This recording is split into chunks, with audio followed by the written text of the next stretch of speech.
रत्नागिरीत समुद्रातील वादळ सदृश परिस्थितीचा माशांवर परिणाम झाल्याचं पाहायला मिळतंय। 8 दिवसांपासून मासेमारीसाठी बोटी न गेल्याने माशांचे दर चांगलेच वाढलेत।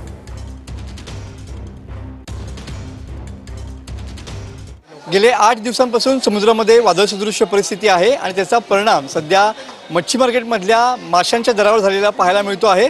सर्वच माशांचे दर जवळपास दुपटीने या ठिकाणी वाढलेले पाहायला मिळतात।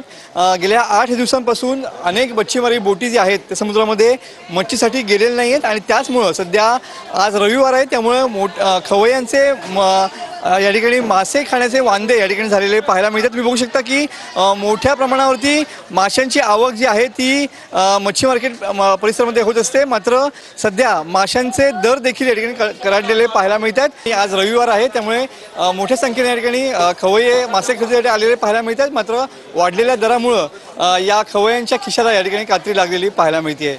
कॅमेरामन समित गजनेसह मी मनोज लेले, TV9 मराठी, रत्नागिरी।